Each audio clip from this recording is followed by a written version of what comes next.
populist Shiite cleric Moqtada al-Sadr retained as lead in Iraq's May parliamentary election, results of a nationwide recount of votes showed on Friday, positioning him to play a central role in forming the country's next government.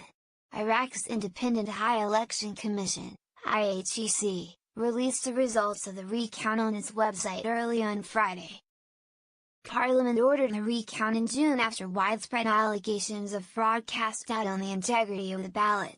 The IHEC said the results of the recount matched the initial results from 13 of Iraq's 18 provinces. The winning parties are still embroiled in negotiations over forming the next governing coalition 3 months after the vote, with no sign of an imminent conclusion. The recount did not alter the initial results significantly, with Sadr keeping his tally of 54 seats. A group of Iran-backed Shiite militia leaders remained second behind Sadr's bloc but gained an extra seat that pushed them to 48, with incumbent Prime Minister Haider al-Abadi's bloc still in third place with 42 seats. Abadi, who is seeking a second term in office, is heading a fragile caretaker government until a new one is formed. The political uncertainty over the makeup of the new government has raised tensions at a time when public impatience is growing over poor basic services, unemployment and the slow pace of rebuilding after a 3-year war with the Islamic State militant group. Anger is mounting with frequent protests, backed by Iraq's top Shiite cleric Grand Ayatollah Ali al-Sistani, taking place in the Shiite southern provinces.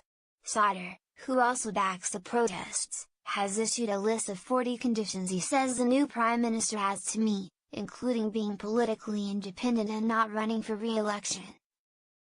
For his bloc to join a governing coalition and that he would go into opposition if the conditions were not met.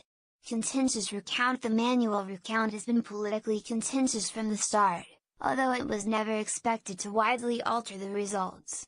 The IHEC said on Monday it had completed the recount but was forced to cut the process short in the capital, Baghdad. Because voting records had been destroyed by a warehouse fire 2 months ago. The fire broke out hours after Parliament ordered the recount and suspended the Electoral Commission's leadership, replacing it with a panel of judges, after a government report concluded there were serious violations in an initial count using an electronic vote counting system. The digitized system was intended to help regulate and speed up vote counting. However, critics have claimed the tabulation system and electronic voting machines that were used for the first time were not secure enough from tampering. The IHEC ignored an anti-corruption body's warnings about the credibility of the electronic machines used in the election, a document seen by Reuters showed.